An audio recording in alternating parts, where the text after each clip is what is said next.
Ashborn, the enigmatic character from the webtoon Solo Leveling, stands as one of the most powerful beings in its universe. Let us delve into the depths of his existence and abilities within 7 minutes. So without further ado, let's get started.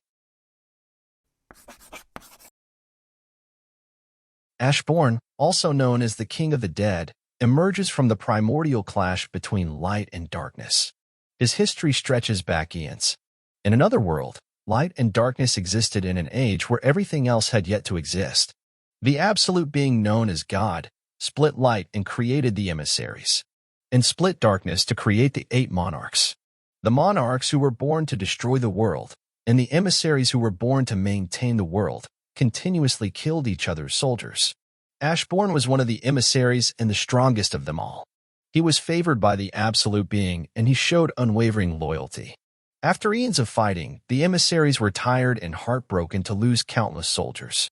So they requested the Absolute Being to lend them his strength to slay the monarchs and end the war. But the Absolute Being did not reply back to the emissaries. And at that moment, the emissaries realized, to the Absolute Being, the battle between themselves and the monarchs is nothing more than a form of entertainment, and that the god does not wish for the war to end. As long as the Absolute Being existed, even if they abided by his law, only death awaited them. To end that meaningless war, they unsheathed their blades in a rebellion. However, Ashborn's benevolence contrasts sharply with his unwavering loyalty to the Absolute Being, even after uncovering the truth behind his existence. He was the sole emissary of God who stood up against the rebellion of the other emissaries. But his pitiful number of soldiers fell before the united armies of the emissaries, and the rulers left him to die.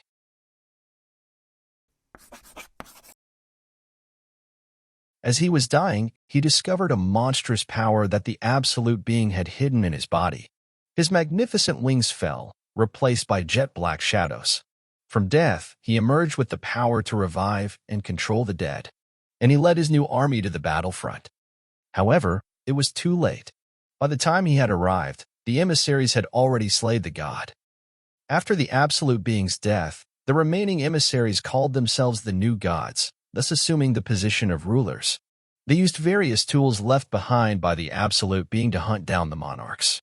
As a result, the king of the giants, Legia, was captured by the rulers, and the power balance between the two sides collapsed. Then the monarchs realized the severity of the situation, and Ashborn used that moment to reach out to the monarchs. They had no choice but to combine forces with him in order to combat their common enemy, the rulers. From then on, he continued the long-lasting battle as not an emissary of God, but as the Shadow Monarch.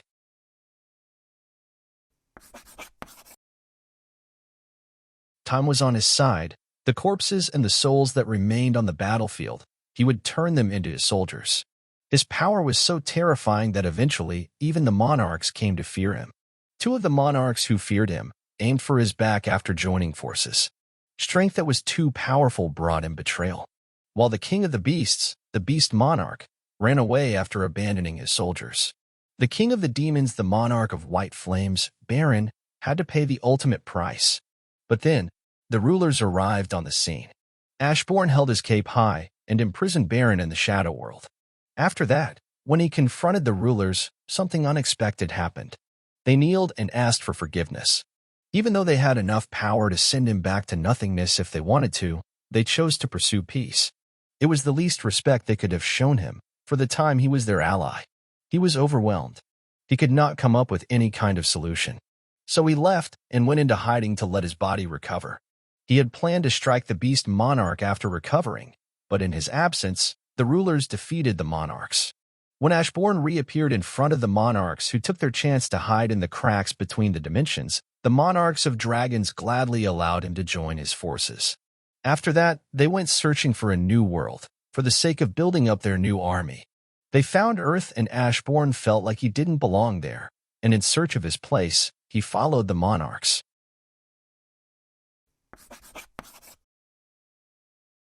If the monarch's reason for existence was destruction, then the rulers were to maintain the world where the Absolute Being was no longer. The battle between the monarchs and the rulers set ablaze the earth in a sea of flames. Unable to withstand the magical energy, the earth was destroyed and humans perished. Naturally, the rulers were angry that the enemy they were supposed to eradicate brought destruction upon another world. So they resorted to using the forbidden tool, the tool of God, the cup of reincarnation. It was an incredible tool that could turn back time by 10 years. They used everything they could, but the current Earth, where no magical energy resided, could not withstand the mass-scale battles. Thus the rulers made a drastic decision. If they couldn't save everyone, they wanted to make sure that at least some would survive, so those people could continue on in this world. And that's how the world of hunters, magic gates, and monsters came to be.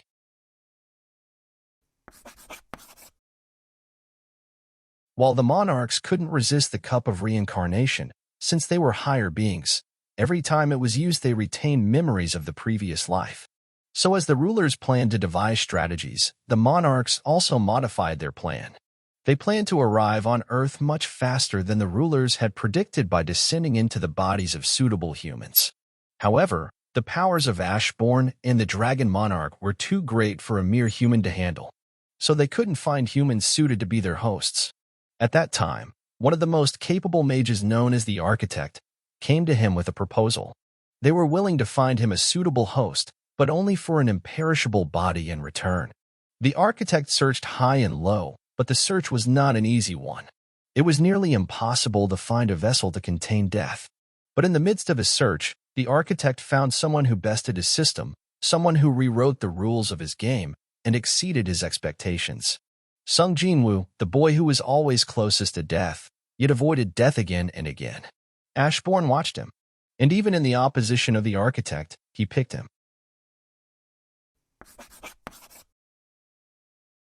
At the first and last meeting between Sung Jinwoo and him, Ashborn explained that the Architect created a system similar to a game to fuel Sung Jinwoo's amusement and transformed his body level by level to match Ashborn's. He was supposed to take control of Jinwoo's body at a certain time. However, with the ruler's apology and the betrayal of the monarchs, he pondered on which side he should stand on. The time he spent with Jinwoo was blissful. He was influenced by Jinwoo's personality and vice versa. He made a decision to pass down his immense power to Sung Jinwoo, turning him into the new Shadow Monarch. At the end of their conversation, Jinwoo asked him if it was their last meeting. Ashborn told him that he would return to rest, but Jinwoo will live an imperishable life. Thus, the crossing of their paths was quite unlikely.